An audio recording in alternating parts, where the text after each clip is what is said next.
Bismillahirrahmanirrahim. Assalamualaikum warahmatullahi wabarakatuh. Alhamdulillah saat ini bersama dengan saya Anas Fatwahi dan Ustadz Bapak Setiawan. Insya Allah pada podcast kali ini kita akan membahas tentang keinginan.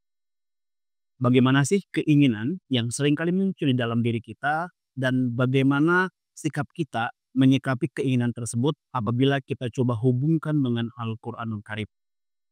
Baik, langsung saja kita tanya kepada guru kita Ustadz Eko Setiawan.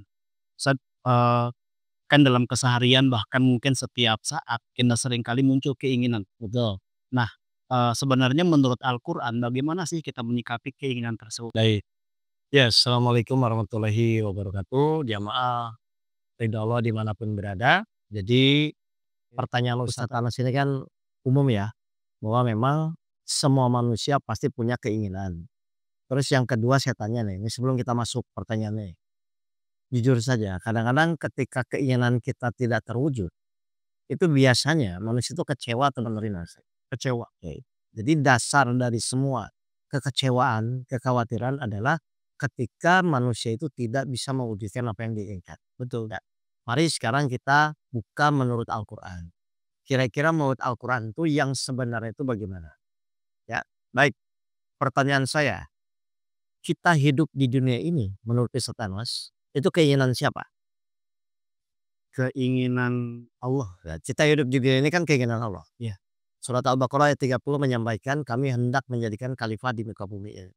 Berarti apapun yang kita lakukan, kan logikanya sebenarnya harusnya mengikuti keinginan Allah. Betul nggak? Berarti pertanyaan kedua, terus keinginan manusia itu yang benar itu apa? Nah, keinginan manusia yang benar itu adalah mengikuti apa yang Allah inginkan. Benar nggak? Berarti kesimpulannya apa? Apapun yang dilakukan, kalau manusia itu tidak sesuai dengan keinginan Allah, kira-kira menurut Ustaz Anas, ada manfaatnya nggak? nggak ada. Nggak ada. Dan padahal pertanyaan terakhir, bisa nggak kita itu akan bahagia kalau tidak mengikuti keinginan Allah? Harusnya kita akan terus bahagia. Bisa nggak kita akan bahagia kalau kita tidak mengikuti keinginan Allah? Bisa nggak kita akan bahagia kalau tidak mengikuti keinginan Allah? Tidak bahagia. Ya kan pernah. Dan sebenarnya jebakannya adalah seakan-akan manusia itu akan bahagia kalau keinginannya terwujud kan? Enggak. Kenapa? Karena keinginan manusia itu tidak akan pernah ada batasnya. Setelah dia menginginkan sesuatu terwujud, maka dia pasti akan keinginan berikutnya, berikutnya, berikutnya. Makanya Allah kunci. Berarti yang selama ini orang kejar dalam mengejar keinginan, itu tuh ternyata bukan kebahagiaan. Tapi hanya kesenangan yang seolah-olah itu akan menjadi kebahagiaan. Padahal itu bukan. Karena kebahagiaan yang benar itu Allah berikan setelah manusia itu mau mengikuti apapun yang Allah inginkan. Jadi saya contoh sederhana ya.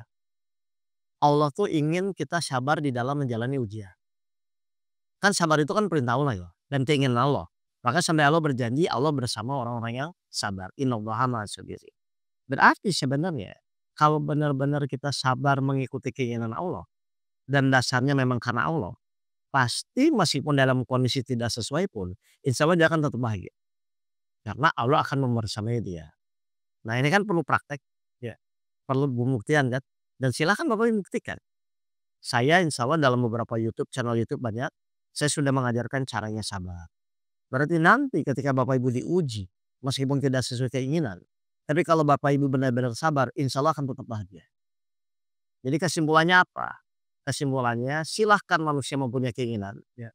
Tapi ketika keinginan itu tidak sesuai dengan keinginan Allah, maka harusnya secepatnya sadar kita mengikuti keinginan Allah.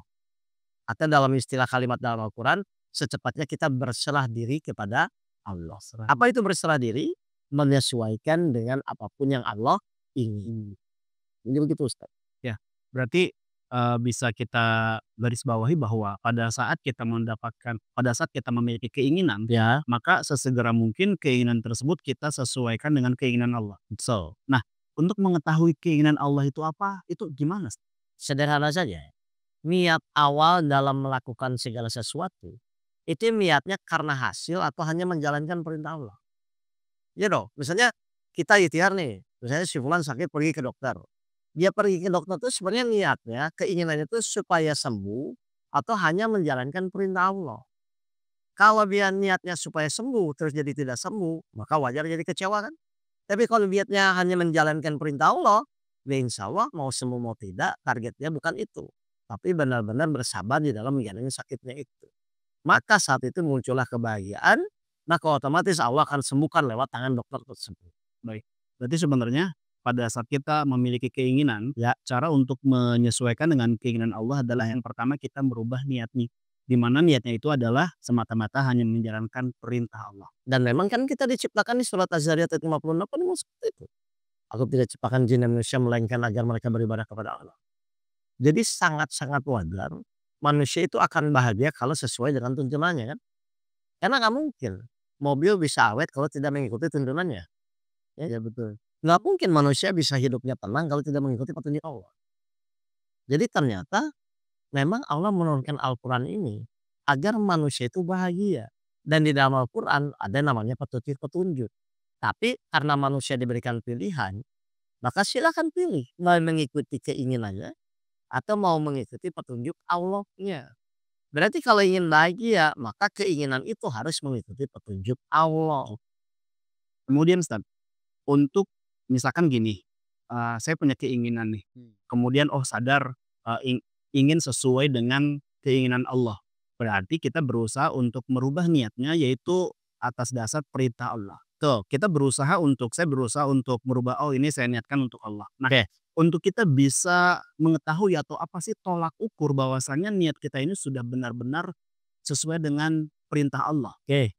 Kalau Bapak Ibu ingin tahu tolak ukurnya, pasti satu dalam menjalani proses itu dia akan tenang. Tenang. Yang kedua dia tidak akan kecewa terhadap apapun yang Allah putuskan. Karena dia sadar bahwa yang dia lakukan hanya ikhtiar, keputusan tetap yang terbaik dari Allah. Yang ketiga, dalam kondisi apapun orang itu akan selalu mudah ridho terhadap apapun yang Allah tetapkan. Mudah ridho. Ya, karena kan memang dia sadar, oh memang Allah misalnya gini ya, saya punya masalah nih, belum selesai, oh memang Allah belum menginginkan.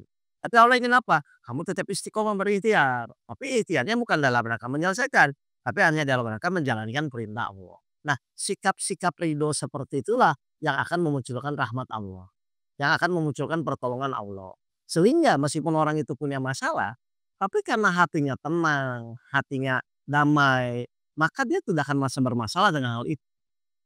Kemudian kalau misalkan kita berusaha untuk, sesuai dengan niat perintah Allah, ternyata hati ini belum juga tenang. Betul. Mungkin nggak kalau kita tidak melakukan itu karena Allah, hatinya tidak tenang. Kan hati tidak tenang itu kan gara-gara kita ingin keinginan kita terwujud, tapi belum terwujud. Tapi kalau misalnya kita sudah ngikuti keinginan Allah, ya memang belum saat jalani saja. Jadi gini ya, ketenangan hati itu muncul. Kenapa? Karena kita memang sadar bahwa kita ikhtiar itu keinginan Allah. Hati tidak akan pernah tenang kalau kita fokus selalu apa yang kita inginkan. Berarti kalau hati kita belum tenang secara tidak langsung, Cek saja. berarti niat kita masih salah. Ya, biasanya begitu. Kenapa dibuat seperti itu? Biar kita sadar, kita tuh ngikuti petunjuk atau tidak. Kan cirinya orang ngikuti petunjuk kalau di Al-Baqarah ayat 38 kan, tidak ada rasa khawatir dan tidak ada rasa takut. Karena memang diberikan oleh Allah ketenangan. Dan ketenangan itu diberi ya, setelah kita mengikuti apapun yang Allah inginkan. Ya artinya berarti, coba saya simpulkan, kita apabila memiliki keinginan maka berusaha untuk meluruskan niat. Dan salah satu tolak ukur bahwasanya kita sudah benar niatnya adalah muncul ketenangan di dalam hati kita, termasuk saat menjalani proses kehidupan dalam keinginan tersebut. Dan nanti, apa yang terjadi dalam proses tersebut kita tetap ridho kepada Allah karena ini adalah Allah yang memutuskan dan nanti hasil apapun kita juga tetap, menerima karena ini adalah keputusan Allah. Kalau tujuan utama dia kan bukan hasil. Tujuan utama dia adalah saat berikhtiar dia mengikuti keinginan Allah atau tidak. Oh jadi bukan hasil Ustaz? Loh kalau hasil kan Allah yang menentukan juga, kita mau apa? Justru Allah menguji manusia, Allah berikan ujian cobaan itu, saat diberikan ujian, manusia itu mengikuti keinginan Allah atau tidak. Kalau hasil kan bonus setelah kita mengikuti keinginan Allah.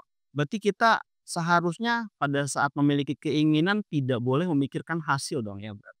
Ya kita bisa menentukan nggak? Nggak bisa? Nah kalau nggak bisa menentukan apa yang dipikirkan? Yang kita lakukan itu adalah ikuti petunjuk-petunjuk Allah, maka hasil apapun namanya berserah diri kepada Allah. Kan namanya tawakal itu kan seperti sehingga apa yang Allah berikan kepada orang yang bertawakal, Allah mencintai orang-orang bertawakal. Allah mencukupkan keperluan orang yang bertawakal. Setan tidak bisa menggoda orang-orang yang bertawakal. Artinya memang Allah sudah siapkan nih. Makanya ikhtiar apapun yang kita lakukan itu niatnya dalam rangka beribadah kepada Allah. Bukan dalam rangka hasil apapun yang nanti terjadi. Wah, kebanyakan tapi manusia kan kadang-kadang kurang memahami ya. Dia mulai fokus ke hasil, dia lupa bahwa perintah dia ikhtiar itu untuk beribadah, bukan untuk menentukan hasil. Baik.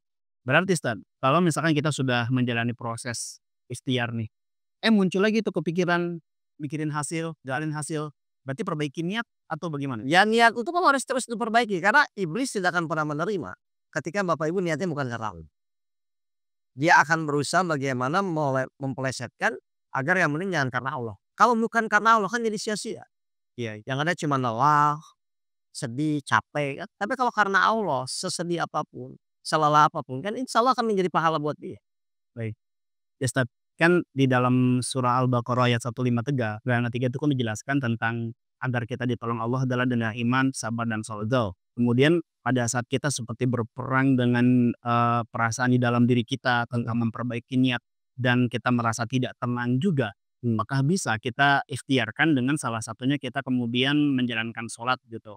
Tujuannya mungkin dengan sholat itulah kita akan menjadi tenang, kita bisa meluruskan niat kita itu bagaimana? Pokoknya gini lah, segala sesuatu kalau kita niatkan karena Allah, hadiahnya biasanya Allah munculkan ketenangan.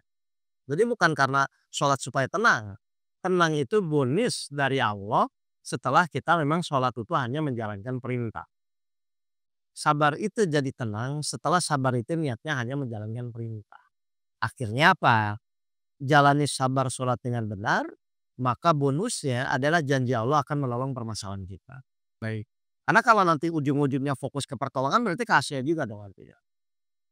Gitu Ustaz. Ya, ini luar biasa Ustaz. Artinya ternyata segala yang pada umumnya kita lakukan atau kita pikirkan itu ternyata tidak sesuai dengan Al-Qur'anul Karim.